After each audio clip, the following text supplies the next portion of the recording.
السلام علیکم ورحمۃ اللہ وبرکاتہ۔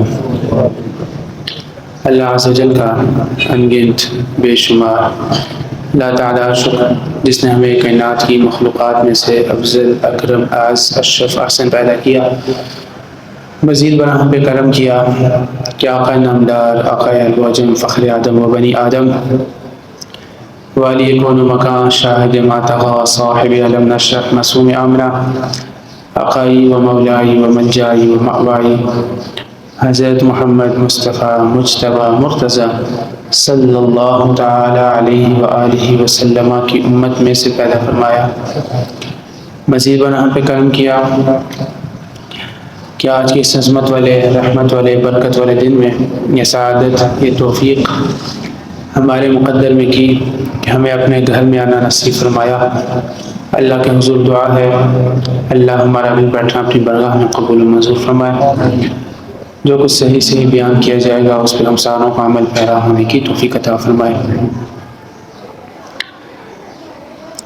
جو اس وقت عالمی حالات چل رہے ہیں، جو ایران، اسرائیل اور امریکہ کی حالیہ جنگ ہو رہی ہے، اور دین، قرآن، حدیث اس کے پس منظر میں کیا کہتا ہے، اس حوالے سے ایک بات آپ کی گوشگزار کرنے کی کوشش کی جائے گی۔ احادیث طیبہ کی روشنی میں قرب قیامت شدید قحط سالی ہوگی، کھانے کے پینے کے بہت سارے معاملات ہوں گے، کھانے پینے کی اجناس میں کمی ہو جائے گی، غذائی قلت ہو جائے گی۔ احادیث نبویہ میں جو بیان کردہ علامات خروج دجال ہے، جو دجال نکلے گا، دجال نکلنے سے پہلے کچھ علامات ظاہر ہوں گی، نمودار ہوں گی۔ ان علامات میں سے ایک علامت یہ بھی ہے کہ حدیث طیبہ کی روشنی میں، حضور کے مبارک اقوال کی روشنی میں، زمین اپنی پیداوار کم کر دے گی، بارشیں کم ہوں گی، یا ہوں گی تو بے وقت ہوگی، خوراک کی شدید قلت ہوگی۔ اس دور میں دنیا کو سخت غذائی قلت اور قحط کا سامنا ہوگا، لوگوں کے لیے کھانے پینے کے لیے کچھ نہیں ہوگا۔ دجال کا ظہور ہو جائے گا۔ اب دجال اپنے ساتھ جنت کے لیے پھرے ہوگا اور دوزخ کے لیے پھر رہا ہوگا۔ اس کی جنت میں طرح طرح کے کھانے، پھل، غذا، مشروبات۔ جب وہ بندہ جو پہلے سے ہی بھوکا ہوگا، پہلے سے مفلس ہوگا، جو پہلے سے پیاسا ہوگا، جب وہ اس کی جنت میں پھل دیکھے گا، غذا دیکھے گا، مشروبات دیکھے گا، وہ تو اپنی پیٹ بھرنے کے لیے سب کچھ چھوڑ چھاڑ اس کی جنت میں چھلانگ مارے گا۔ یعنی اس سے پہلے، دجال کے خروج سے پہلے یہ علامت ظاہر ہوگی کہ غذائی قلت بہت بڑھ جائے گی، دنیا غذائی قلت کا شکار ہو جائے گی، غذا کم ہو جائے گی یا ملے گی ہی نہیں۔ تمام غذائی اجناس اور پانی کے دستیاب ذخائر دجال اور اس کے گروہ کے قبضے میں ہوں گے۔ یہ قیامت کی نشانیاں ہیں کہ جتنے بھی غذائی اجناس کے ذخائر ہیں اور پانی کے جتنے بھی دستیاب ذخائر، یہ سمندر کے جو پانی ہیں کہ دیگر جو پانی ہیں، ان پر جو حکومت ہوگی وہ دجال کی ہوگی اور دجال کے حوالی گروہوں کی ہوگی۔ ایک بات پہلے یاد رکھیں، ہمارے لیے دجال فتنہ ہوگا، لیکن یہود کے مذہب میں یہ ہے دجال ہمارے لیے مسیح بن کے آئے گا، اور اس کے لیے وہ تیاری کر رہے ہیں کہ دجال آئے گا، چونکہ ان کے مذہب کے مطابق، اور ہمارا بھی عقیدہ یہ ہے کہ دجال پوری دنیا پر کیا کرے گا، گھومے گا، اور لوگ پہ در پہ اس کو فالو کریں گے، اس کی جنت میں چھلانگیں ماریں گے، اور اس کے ماتھے پہ کافر لکھا ہوگا۔ صرف ایمان والے اس سے اپنے آپ کو بچا پائیں گے۔ تو یہود کے مذہب کے مطابق یہ دجال ان کے لیے مسیح ہوگا، دجال ان کے گروہ کا سرغنہ ہوگا، دجال یہود کا بڑا گرو ہوگا جو ان کی حکمرانی کو پوری دنیا پر پھیلائے گا، اور اس کے لیے پلیٹ فارم بنا رہے ہیں۔ تو یہ دجال اس کے گروہوں کے ہاتھوں میں ہوگا. جتنے بھی غذائی اجناس کے ذخائر ہیں اور دستیاب پانی کے جو ذخائر ہیں، یہ یہود دجال اور ان کے گروہوں کے ہاتھ میں ہوگا. مسلمان بوند بوند پانی کو ترس رہے ہوں گے. غذا کے طور پر مسلمانوں کے پاس سوائے ذکر الہی کے، اللہ کے ذکر کے علاوہ مسلمانوں کے پاس کچھ بھی نہیں ہوگا. یہ حدیث طیبہ کی روشنی میں یہ ساری نشانیاں حضور نے ہمیں بتائی. آج ہم دیکھ رہے ہیں کہ بہت سے ہمارے مسلمان ممالک ایسے ہیں جو بوند بوند پانی کو ترس رہے ہیں، ایک ایک گھونٹ پانی کو ترس رہے ہیں.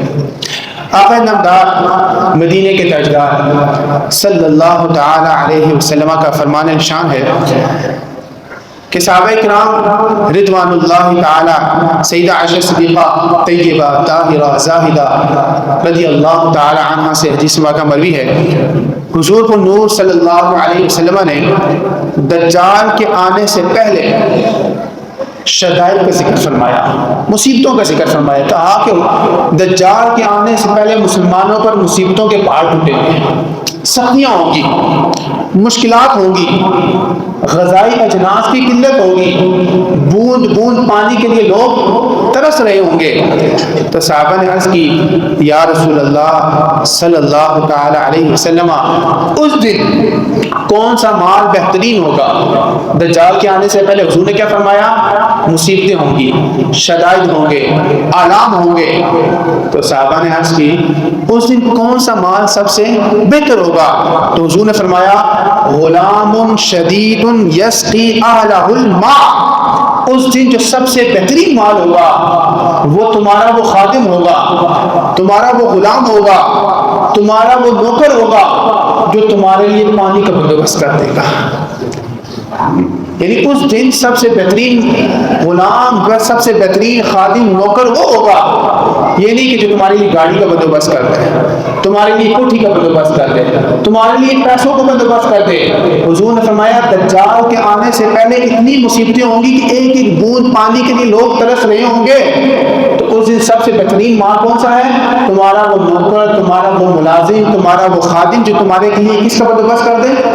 پانی کا بندوبست کر دے. اور حضور نے فرمایا وَأَمَّا الطَّعَامُ فَلَيْسَ، پانی کا بندوبست کرتے، باقی کھانا تو ہو گئی نہیں، کھانا تو اس وقت ہوگا ہی نہیں. تو اس حدیث پاک سے پتہ چلتا ہے کہ دجال سے آنے سے پہلے بڑے بڑے مسائل آئیں گے، تکلیفیں آئیں گی. ان مسائل میں سے ایک مصیبت یہ ہوگی کہ کھانے کے لیے کھانا نہیں ہوگا اور پینے کے لیے پانی نہیں ہوگا. پھر صحابہ نے عرض کی یا رسول اللہ، جب کھانے کے لیے کھانا نہیں ہوگا، پینے کے لیے پانی نہیں ہوگا، تو اہل ایمان کی غذا کیا ہوگی؟ کیونکہ کھانے کے بغیر تو انسان جی نہیں سکتا، پینے کے بغیر تو انسان مر جاتا ہے. فرمایا عرض کی یا رسول اللہ، پھر مسلمانوں کی، اہل ایمان کی غذا کیا ہوگی؟ تو آقا دو جہاں مدینے کے تاجدار صلی اللہ تعالی علیہ وسلم نے ارشاد فرمایا التسبیح والتکبیر والتحمید والتہلیل. فرمایا اہل ایمان کی غذا سبحان اللہ ہوگی، اہل ایمان کی غذا الحمدللہ ہوگی، اہل ایمان کی غذا اللہ اکبر ہوگا، اہل ایمان کی غذا لا الہ الا اللہ ہوگا. تو حضور نے بیان فرمایا کہ دجال کے آنے سے پہلے مسائل ہوں گے. ان مسائل میں سے ایک مصیبت کھانے کا نہ ہونا اور پینے کا نہ ہونا ہوگا. اہل ایمان کی غذا کیا ہوگی؟ فرمایا تسبیح سبحان اللہ، تکبیر اللہ اکبر، تحمید الحمدللہ، تہلیل لا الہ الا اللہ. جب اہل ایمان اس غذا کو کھائیں گے، تسبیح پڑھیں گے، تکبیر پڑھیں گے، تحمید پڑھیں گے، تہلیل پڑھیں گے، اللہ کی طرف سے ان کا پیٹ بھر جائے گا. پھر وہ دجال کی فتنے کا شکار نہیں ہوں گے.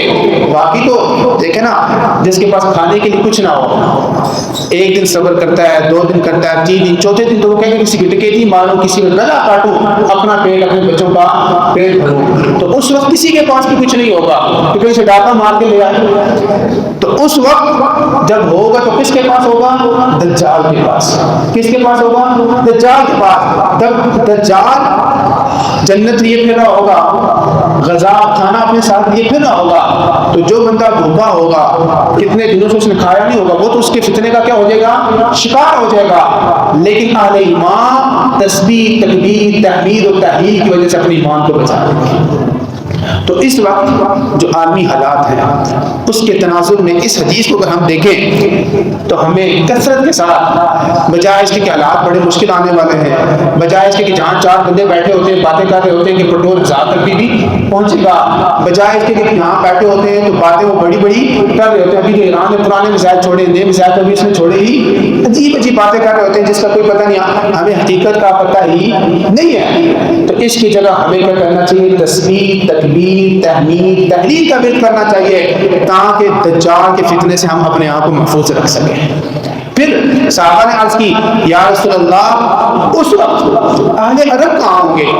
جب دجال کے فتنے کے آنے سے پہلے مسائل ہوں گے، اہل عرب کہاں ہوں گے؟ عرب والے کہاں ہوں گے؟ تو حضور نے فرمایا العرب یومئذ قلیل، عرب اس وقت تعداد میں بہت تھوڑے ہوں گے۔ اور بہت ساری علامات قیامت کی ہم دیکھ رہے ہیں، ان علامات میں سے ایک علامت حضور نے بیان فرمائی تھی، یہ عرب کے لوگ جو بکریاں چرانے والے ہیں یہ بڑی بڑی عمارتیں بنا کر اس پر فخر کریں گے۔ یہ عرب کے لوگ جو بکریاں چرانے والے ہیں یہ بڑی بڑی عمارتیں بنا کر اس پر کیا کریں گے؟ فخر کریں گے۔ آج قطر کو دیکھ لیں، دبئی کو دیکھ لیں، سعودیہ کو دیکھ لیں، یہ عرب جتنی بھی کنٹریز ہیں واقعی مقدار ان کے پاس پیسہ ہے، بھائی کس پر فخر کرتے ہیں؟ بڑی بڑی بلڈنگ پر۔ سعودیہ نے کنگڈم ٹاور بنا دیا 100 منزلہ،